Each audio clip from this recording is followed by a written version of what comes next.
One's going to be, we're going to cover two different questions I had. One from James Brown and one from D Garage Doors. Coming at you.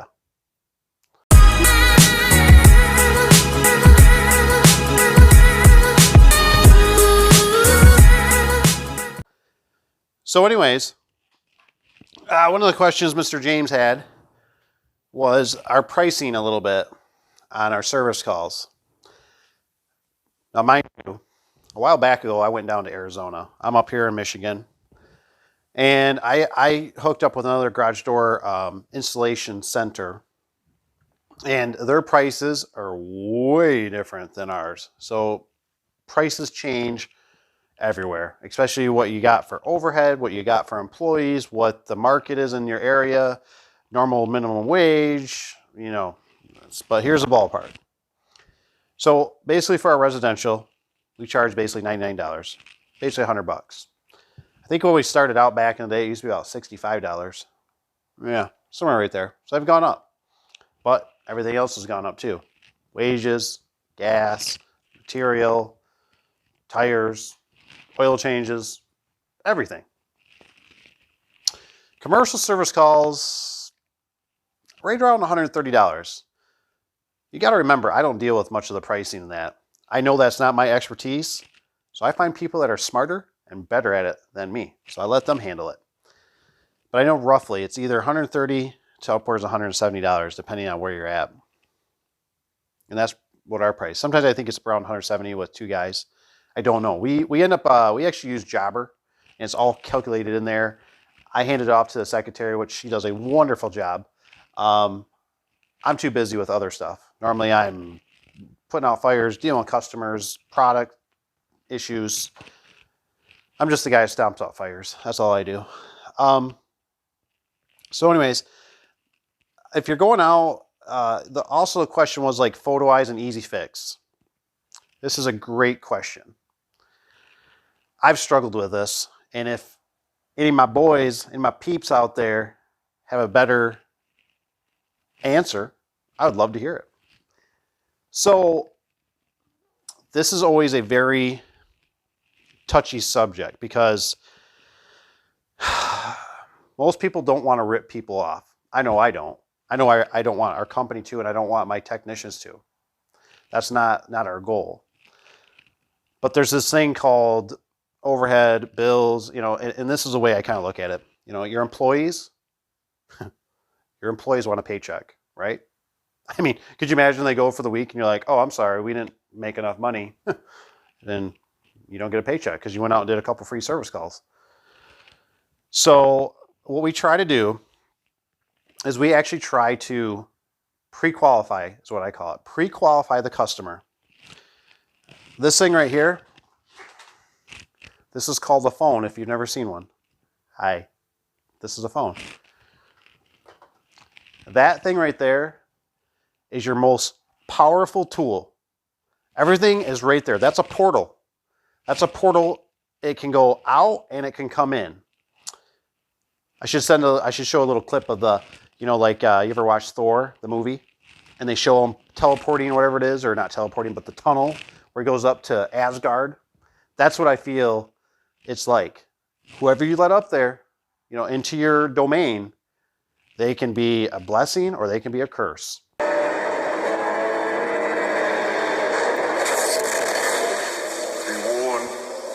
I will honor my sworn oath to protect this realm as its gatekeeper.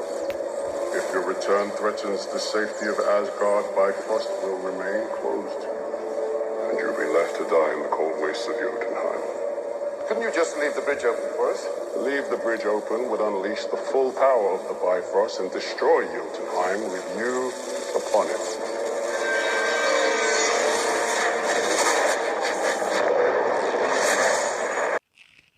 So anyways, what we try to do is we try to pre-qualify the customer.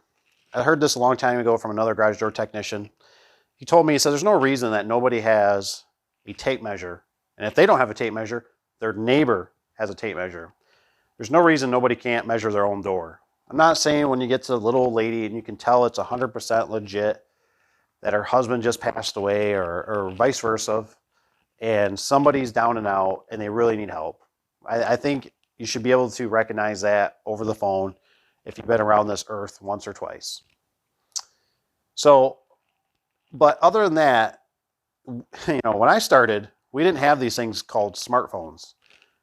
We have smartphones now, and they are the greatest invention and they're your best friend for these times. Really are. And people don't use them to their advantage. They really don't. Have the customer take a picture. If they can't take a picture, have their daughter take a picture. If they don't have a picture, have their neighbor take a picture. More than likely, people are normally willing to help if you just ask them. But if you don't ask, you shall not receive. So if you don't ask, and you don't have to be rude about it. You can just say, hey, can you please, we're super busy, whatever. Could you send us some pictures? So we try to walk everybody through, and if nobody knows, I would hope our secretary or our technicians would pass it on to somebody else. That's my wishes, is that somebody would ask and say, I don't know what's going on with this situation. Can you call them and help figure it out? Because, the way I look at it, a phone call is free. I'll spend 5 minutes, I'll spend an hour on the phone with you. That's no problem. When you're a customer, we're here to help, right? We're here to serve. We're here to make things better. I want to help you. I do. But the line is in the sand. As soon as that service truck has to leave with a technician, that's where I draw the line. Because nobody feels the pain more than I do when it comes to after hours or it comes to weekends. And you can get very burned out, because I've done it, I still do it, and it can get aggravating because you take away from your family time to make sure that these trucks are running, to make sure the oils are changed, to make sure the tires are up to date, to make sure brakes are good. It's a lot, and they're not cheap. And plus, the thing that you got to consider is every time that vehicle leaves and it touches that road, it's on liability time. A drunk driver, somebody that's sleepy at the wheel, anything can happen. And you're paying insurance. And guess what? The insurance companies, if you don't already know it, they're basically rigged. So somebody smashed into you, totally not your fault. Your premium's going to go up. You know what I mean? And it's all because you went and did a free service call. So we used to do a detail where we'd go out and detail the door and stuff, like when we used to do it for Lowe's. And it was like $35. Honestly, if I look at it nowadays, I don't even want to get off the couch for $35. I just don't. And it's not to be rude, it's not to be arrogant, but when the truck comes back, it already took $10, $15 worth of gas, and then you got to pay the technician, which is, whatever, $15, $20, $25, $30, $50 an hour, whatever you're paying these guys. It adds up. So the way I look at it is like the technician shouldn't go out there for free, because he doesn't. Now, if he wants to go out there for free and not get a paycheck, that's a little bit different story. You know what I mean? I'll eat the $10, $20, $30, $50 it is, but he wants a paycheck. So his time should be producing something else, or on the phone with the customer, explaining it and getting pictures. So we might not, if it's residential, we might not charge the whole $99. So what we do, that seems to work out, so nobody feels bad and left out and butt hurt, is what we do is we do a preventative maintenance. So if we come out there and it's an easy fix, we do a preventative maintenance package, which is we go through your spring, we go through your rollers, we go through the hinges, and we oil everything down and we tighten up the chain. We give you 30 to an hour worth of work while we're there, which I don't think is wrong by any means. I think that's actually a really good thing. It gives it all preventative maintenance. It gives the technician some time to slow down, maybe correct the wires on the photo eyes, maybe shore it up a little bit. That's the best thing for everybody. But we do definitely try to do it over the phone as much as possible if it's something simple. Another thing that I want you guys to think about that I screwed up, I feel like, a long time ago, is that we would run. We'd run out and see the jobs all the time. Now, some people have sworn to me that, I can close the deal, I can sell the deal if I'm there in person. I'm still on the fence about that. I would rather pre-qualify you over the phone and have you send me a picture, give me a rough size, and at least tell you you're in a budget of whatever, $2,000 to $5,000 for this door. And I'd rather hear the reaction over the phone of the customer going, oh my God, that much? Well, it could be two, or I was thinking it was going to be $20. No, we're not even in the same ballpark. Not even. No. Call somebody else. Waste somebody else's time. Waste somebody else's equipment and gas and everything else. So, I prefer normally the commercial over that, because typically when it's a loyal customer. And I was watching a guy the other day that was talking about this a little bit, and he made some good points that, when it's a loyal customer, you're not chasing your money. These residential sometimes, I'm not hating on residential, but you can be chasing your money. We literally had a situation a couple weeks ago maybe, that we actually had a customer call, had an emergency with a door that was stuck open, residential. Technician seemed like he had the quivers a little bit. It's kind of like telling another guy, it's stuck open, which could be a hazardous situation. It can be a one-man situation. It could be a two-man situation. Don't know. And it was determined to go out on your own and call if you need help. And so he goes out there, performs the task, got it done by himself, and the customer is supposed to pay cash, right? Oh boy, oh, cash. Everybody loves cash. This is going to be great. Easy money. The customer didn't have the cash on him at the time of the service rendered. Okay. So the technician goes back the next day to try to collect the cash. Customer was minus, it's not, I don't have an exact number on it, but it was minus basically $30. Now, the technician already had to wait 20 to 30 minutes in the driveway for the person to show up, and they had to go to the bank or something of that kind of silly nature. And it's like, what? Now, mind you, we're already strapped. We're already doing, not like strapped for money, but we're strapped at this job where we're short on men on this one. And we are literally, like, this guy is like worth $300 to me right now. You know what I mean? Like, because otherwise I got to bring two other guys in that don't really know what they're doing to perform the same task he's doing. Now he had to go service this residential. Now this is obviously the next day. He goes there, still $30 short. He goes back, like, I think the next day even, and now it's like nothing. You know what I mean? Like, they won't give him the $30. And it's like, by the time, I'm paying him to what he's gone out there, to the service, to the vehicle, to the time wasted. Are you kidding me? Are you kidding me?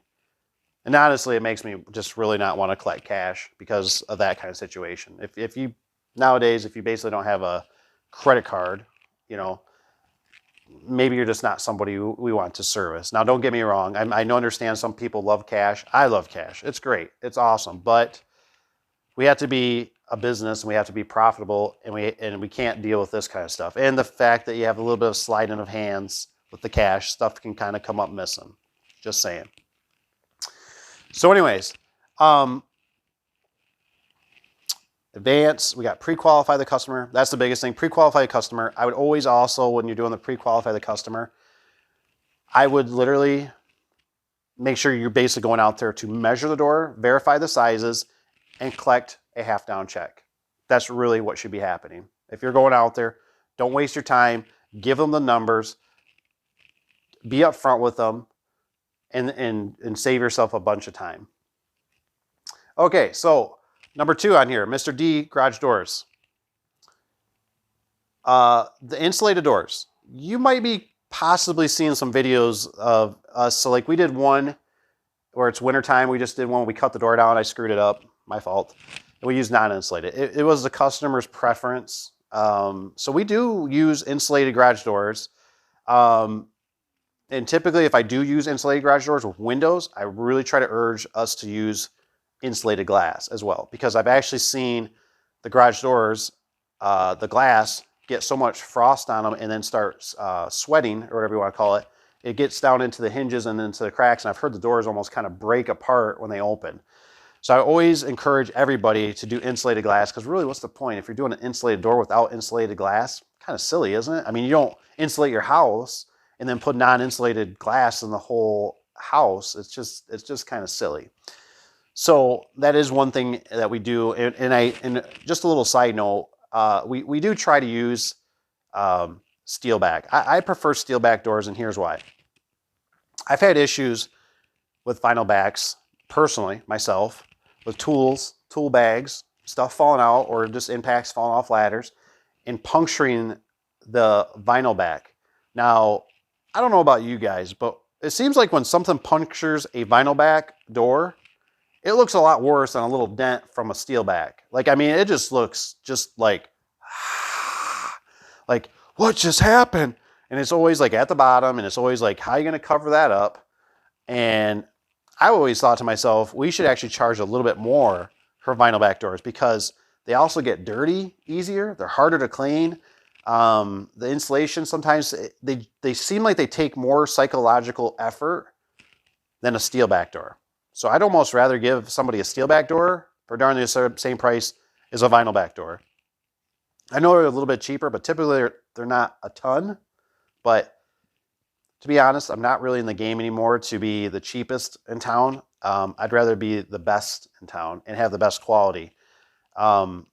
Taking shortcuts, guys, it'll cost you in the long run. It really does. And I understand. I mean, I still do it. We still have to do certain things that we have to bid jobs and we have to hit certain specs. It is what it is. But for the most part, especially when it comes to residential, if they're trying to nickel and dime you, bye-bye. I've had too many that I've done service calls for cheap. And I always feel horrible that I did it for that price. And I always kick myself in the butt. And it's just not worth it. You can go out and make better money or sit at home and make no money than try to make $20 and lose $40. It's just, that's how it feels. So anyways, I hope that kind of covers some of the stuff for Mr. James and Mr. D from the garage doors. But yeah. So anyways, you guys got any more questions? Feel free to ask. I got a bunch of knowledge stored up here. Might not be the best, but I try my best. Anyways, guys, like, subscribe, so hit that bell notification. What else am I forgetting? Just give hugs. Give everybody hugs. You know, just spread love. Anyways, we'll see you on the next one, guys. Thanks for watching.